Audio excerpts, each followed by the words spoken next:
Asep ya. Assalamualaikum warahmatullahi wabarakatuh. Waalaikumsalam warahmatullahi wabarakatuh. Baik, pada sesi pertama, Pak Asep, kita mulai ya. Saya sebagai coach Nano Karsono dan sebagai coachi Pak Asep. Kita mulai Pak Asep ya dari awal ya. Baik. Assalamualaikum, apa kabar Pak Asep hari ini? Alhamdulillah Pak Nano, kabar baik. Alhamdulillah baik juga ya Pak. Gini ya Pak, dalam percakapan hari ini saya bertanya kepada Bapak, bagaimana Pak Asep mau cerita apa nih malam-malam ngajak ketemuan? Baik Pak Nano, apakah Pak Nano ada waktu luang nih malam-malam saya ngerepotin Pak Nano nih? Insya Allah Pak ada Pak. Ayo mau cerita apa nih Pak? Baik Pak Nano, begini, akhir-akhir ini murid-murid di kelas saya kalau belajar itu kadang-kadang fokusnya itu kurang ya, ada yang ngobrol, ada yang ngantuk, ya pokoknya intinya banyak nggak fokusnya seperti itu Pak Nano. Oh begitu Pak. Coba Bapak ceritakan situasi dan kondisinya Pak seperti apa? Kondisinya kalau yang telah tadi saya ceritakan tadi itu mengakibatkan nilai murid-murid saya itu kurang lebih 75% di bawah KKM karena hal tersebut, Pak. Oh begitu. Nah baik. Jadi menurut Pak Asep, apa yang membuat nilai murid-murid Bapak itu hasilnya bisa di bawah KKM?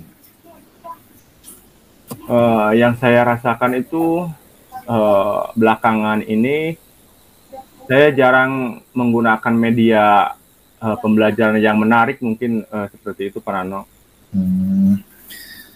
Ya Pak, berarti Pak Asep bisa merasakan ya yang Pak Asep lakukan seperti itu. Nah sekarang menurut Pak Asep, apa yang sekiranya bisa membuat semangat belajar anak-anak meningkat di kelas Pak Asep? Saya akan mencoba mungkin membuat media pembelajaran yang lebih menarik ya, agar siswa-siswa di kelas saya itu bisa lebih fokus, dan saya akan menggunakan praktek secara langsung supaya anak tidak bosan seperti itu Pak.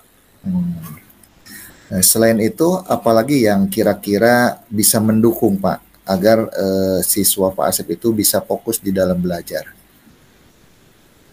Yang akan saya lakukan dengan cara bermain, bernyanyi, dan setelah saya mempelajari mindfulness, mungkin itu akan saya lakukan di kelas saya untuk lebih fokus lagi murid-murid di kelas seperti itu Pak Nano. Nah itu bagus sekali Pak. Nah, jadi dicoba dipraktekkan ya. Semoga ada perubahan ya Pak. Nah baik Pak, untuk selanjutnya kira-kira komitmen apa yang akan dilakukan Pak Asep ke depannya agar rencana yang tadi Bapak sampaikan itu dapat terrealisasi? Yang akan saya lakukan, saya akan membuat suasana di kelas itu lebih menarik, lebih nyaman, dan menyenangkan tentunya buat anak-anak di kelas, agar fokusnya itu harusnya bisa teratasi dengan cara tersebut Pak. Nah bagus itu Pak Asep, semoga rencana Pak Asep ke depannya itu berhasil ya. Ya, terima kasih Pak Nano. Ya baik Pak Asep, sekarang saya bertanya apa yang Pak Asep rasakan pada saat saya coaching nih? Setelah kita ngobrol walaupun sebentar Pak Nano ya, jadi saya berpikir bahwa memang tadi itu karena anak-anak tidak fokus, saya juga menyadari bahwa media pembelajaran yang saya buat mungkin tidak menarik untuk mereka. Ada kalanya ketika kita menggunakan media-media pembelajaran yang Walaupun itu sebetulnya menarik, tapi dilakukan secara terus-menerus, mungkin itu akan membuat anak menjadi tidak menarik seperti itu, karena mungkin ada bosan seperti itu, Pak. Ya, luar biasa. Mudah-mudahan Pak Asep dengan rencana-rencananya dari hasil coaching ini bisa merubah, berarti posisi nilai anak yang tadinya di bawah 75 ya secara KKM-nya bisa menaik dengan rencana-rencana yang Pak Asep akan dilakukan di masa depan. Ya. Terima kasih Pak Asep ya untuk sesi coaching hari ini selesai.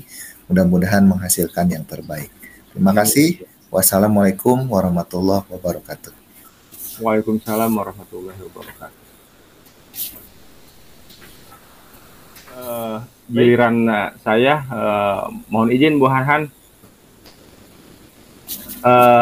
Perkenalkan, saya Asep Sukino berperan sebagai coach dan Pak Nano Karsono berperan sebagai coach seperti itu. Baik, kita mulai Pak Nano. Siap.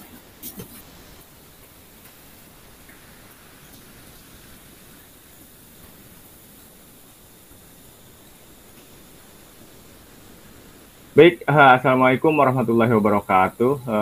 Bagaimana kabarnya Pak Nano? Sehat? Alhamdulillah, kabar baik Pak Asep.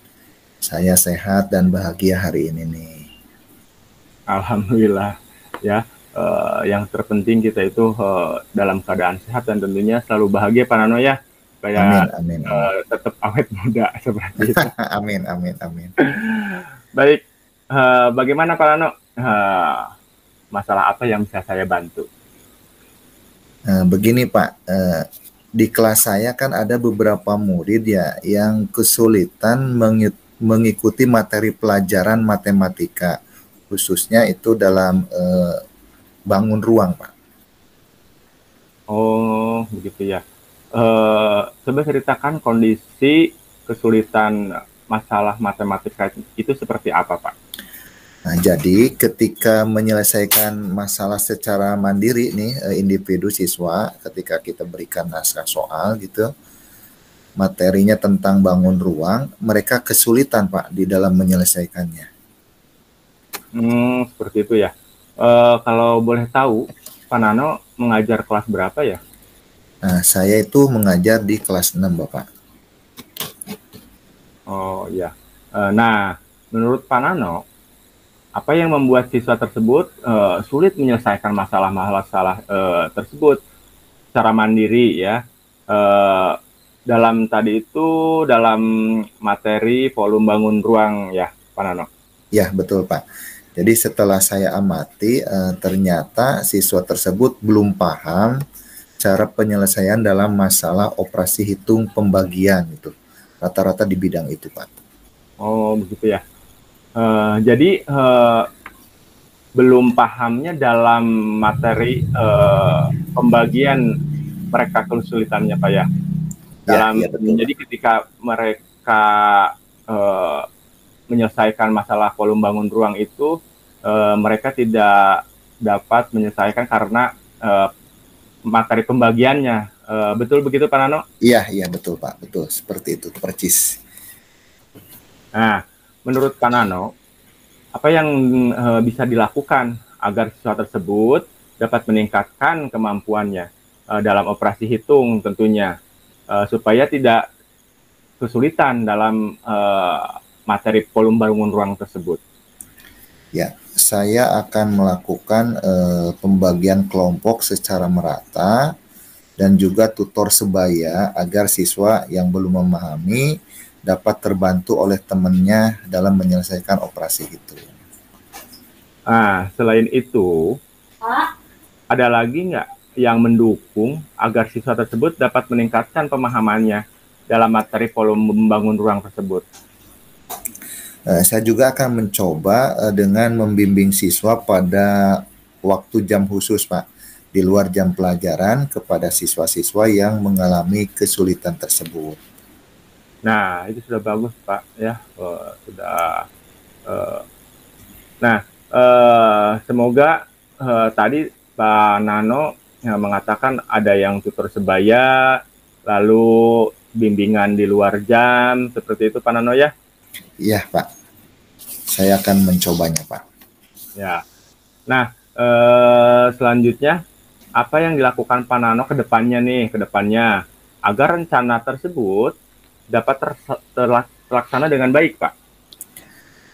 Saya akan membuat jadwal di luar jam pelajaran untuk membimbing siswa yang kesulitan tersebut, serta akan konsultasi dengan orang tua siswa agar bersama-sama membimbing siswa yang kesulitan tersebut, Pak Asep.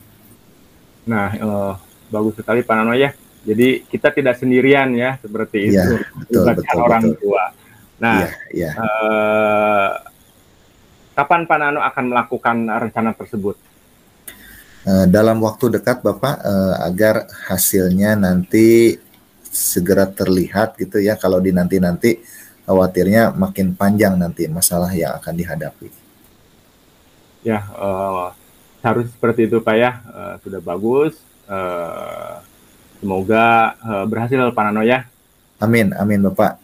Semoga saja ya, mudah-mudahan apa-apa yang menjadi kesulitan saya dengan saya meminta bantuan ke Bapak, hasil coaching ini bermanfaat sehingga saya bisa melakukan hal-hal yang terbaik untuk siswa-siswa saya, Pak. Baik. Sepertinya tadi permasalahan Pak Nano sudah bisa terbayang Pak Nano ya. Iya, betul Pak. Jawaban-jawaban Pak Nano tersebut. Sebelum kita akhiri perbincangan kita kali ini, ada pertanyaan nih Pak Nano, apa yang Pak Nano rasakan dalam perbincangan kita kali ini Pak Nano? Iya, saya merasa senang, kemudian merasa terbuka wawasan.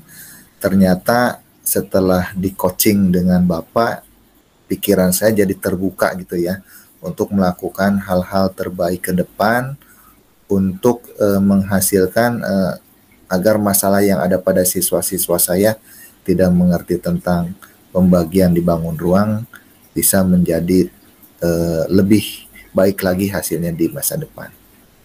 Itu Bapak, hatur nuhun, terima kasih banyak. Saya pamit. Sekali lagi terima kasih atas coaching hari ini, bermanfaat buat saya, mungkin bermanfaat juga buat Bapak. Turnuhun, terima kasih Bapak. Wassalamualaikum warahmatullahi wabarakatuh. Waalaikumsalam warahmatullahi wabarakatuh. Tadi itu Pak Nano melakukan rencana tersebut waktu dekat nih. Berhubung kita kelas 6 itu mungkin dalam beberapa minggu lagi itu udah mau ujian Pak. Ya, mau ujian. Ya, betul. Nah, bagaimana kiat-kiatnya nih untuk dalam waktu dekat ini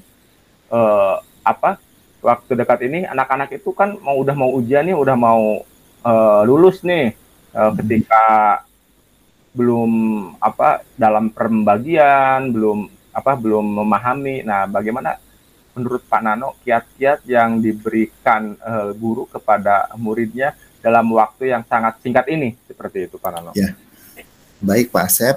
Rencana saya yang pertama latihan soal atau drill ya. Kita mengambil dari posisi yang dari ringan ke berat, dari sedang ke dari posisi sulit ke ringan ke sulit. Jadi untuk mengecek siswa apakah bisa, misalkan dalam pembagian berarti kita menggunakan angka-angka yang kecil dulu, misalnya angka 16 dibagi 4 gitu. Jadi jangan menggunakan angka-angka besar dulu. Barangkali dengan ada tahapan angka kecil dari mudah ke sukar, dari yang rumit dari yang biasa ke yang rumit, mungkin paling tidak itu anak ada gambaran, oh ternyata untuk membuat mengerjakan pembagian itu bisa dipahami secara detail. Yang penting konsepnya bisa diterima dulu sama anak, gitu Pak. Iya, baik. Ya, perkembangan anak itu kan tidak harus tadi misalkan langsung bisa, mungkin seperti ini. Seperti itu langkah-langkah dari Pak Nano tadi latihan soal drill ya, Iya, dari angka-angka yang kecil, dari angka-angka kecil ke angka-angka yang lebih besar. Nah, tadi Pak Nano itu menyebutkan di obrolan sebelumnya mengenai uh, tutor sebaya. Nah, oh kalau iya, boleh tahu lagi nih, tutor iya, sebaya yang pernah Pak Nano lakukan itu seperti apa ya? iya. Jadi di saya itu kan memang ada beberapa siswa yang mahir ya, mahir mengerjakan matematika. Nah, saya mengambil anak yang mahir itu untuk bisa memberikan kembali materi yang sedang kita bahas kepada siswa yang mengalami kesulitan. Biasanya kalau anak dengan anak atau tutor sebaya itu akan lebih nerap ilmu yang disampaikan kepada temannya mungkin dengan gaya bahasa yang mereka gunakan. Kalau kita mungkin dianggapnya dari guru itu rada terfokus kepada hal-hal yang terlalu apa ya, tidak tidak mengenal bahasa anak gitu ya. Tapi kalau dengan sesama anak biasanya sih berhasil. Saya udah mencoba di kelas sebelumnya, di tahun sebelumnya eh, ada peningkatan Bapak. Jadi akan saya coba lagi di tahun yang sekarang. Baik, dalam tadi kegiatan tutor sebaya tersebut dari pengalaman Pak Nano nih, kira-kira pernah nggak ada masalah dalam misalkan nih anak ketika tutor sebaya itu aku nggak mau nih diajarin sama si Ano misalkan, nah seperti itu. Apakah ada pengalaman seperti itu Pak Nano? Ya, sebetulnya sih kalau ngikutin arus anak ada saja ya. Ya biasanya terutama anak-anak eh, yang dikategorikan mumpuni bisa gitu mengajarin anak yang kurang mumpuni, tapi dengan notabene punya sifat yang berbeda, misalkan suka bercanda dan lain sebagainya. Jadi si temannya itu yang ngajarin itu merasa malasnya itu seperti itu karena kalau diajarin sekolah malah bercanda. Nah, kita selaku guru memberikan pemahaman dulu bahwa dalam hal ini tutor sebaya ini anggap saja teman kamu yang ngajarin kamu itu adalah Bapak sebagai pengganti guru yang memberikan pelajaran kepada kamu gitu. Seperti itu mungkin diberikan dulu penjelasan kepada siswa yang dianggap oleh teman sebayanya itu agak sulit nanti ketika diberikan tutor sebaya. Baik. Jadi diberikan pengertian dulu ya oleh Ya, kita, memberi pengertian kepada tutor sebaya yang mengajarkan maupun ya, yang diajarkan, seperti itu. Nah, ya, tadi sebelumnya Pak Nano mau menjadwalkan di luar jam pelajaran seperti itu Pak Nano ya. ya, ya, Bagaimana caranya membagi waktunya Pak Nano? ya, Bagi waktu Pak Nano dengan pekerjaan di luar jam pelajaran tersebut bagaimana kira-kira? ya. Saya akan mencoba dalam waktu 3 hari, tapi selang-seling Pak. Misalkan hari Senin, hari Rabu, dan hari Jumat. Atau misalkan di hari Selasa, hari Kamis, hari Sabtu. Nah itu waktu-waktu yang kita siapkan. Misalkan anak keluar jam 12, kita berikan istirahat sholat isoma itu ya. Nah kita mulai jam 1.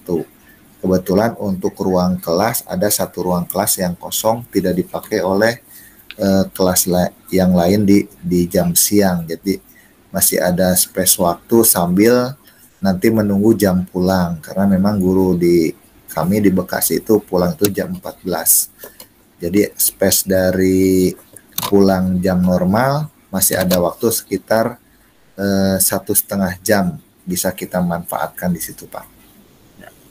Alhamdulillah ya, jadi kita sambil istirahat bisa membimbing anak untuk lebih paham dalam materi khususnya pembagian karena untuk menunjang tadi permasalahannya tentang volume bangun ruang ya seperti itu.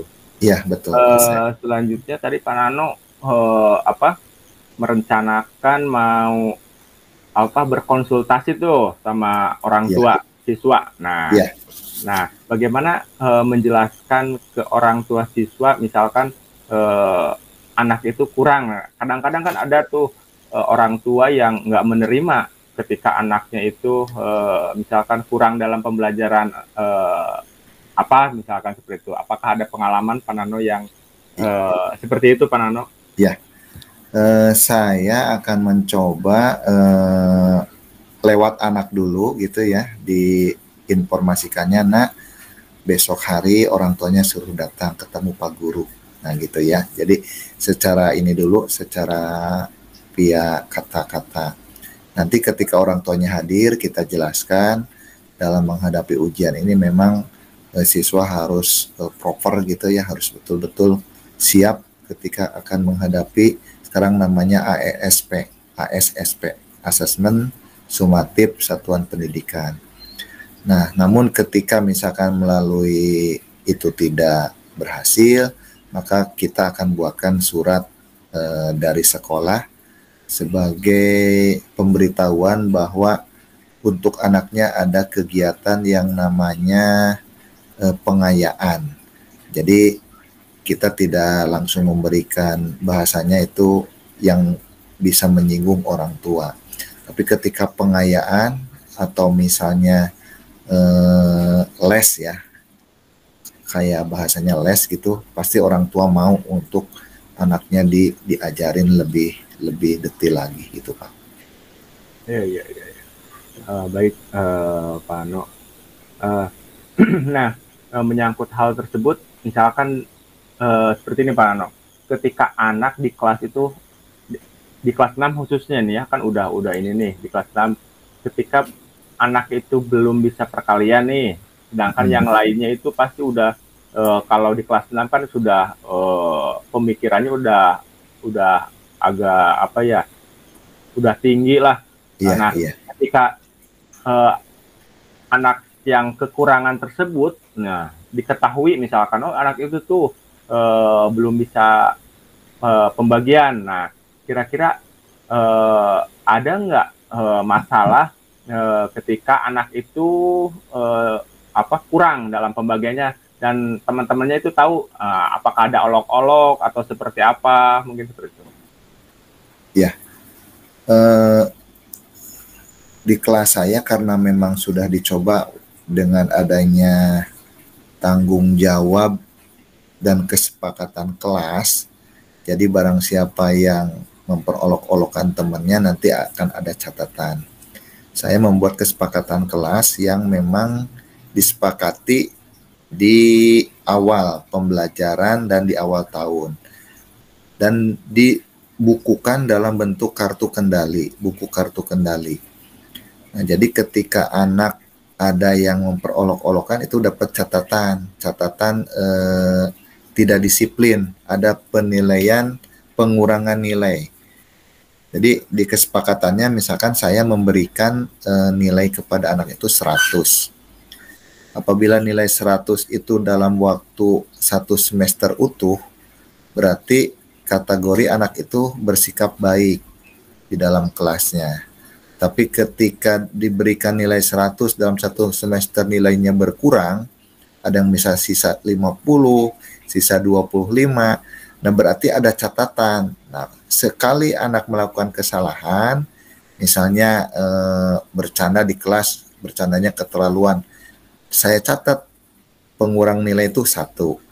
Ada yang sampai berantem itu lebih ekstrim lagi, dikurangi 5. Nah, jadi dari kesepakatan itu ada konsekuensi anak ketika melakukan, oh iya, saya konsekuensinya dipotong nilai.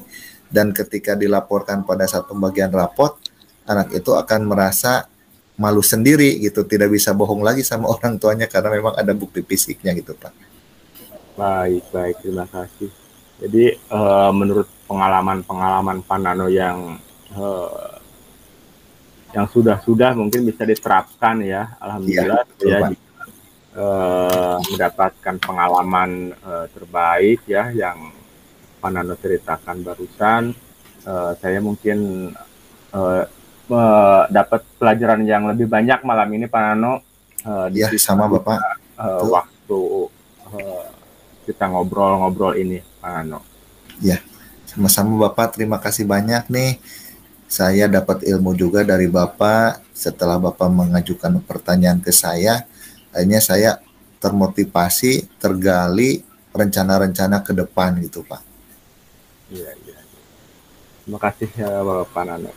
Ya, sama-sama Oke. Bapak.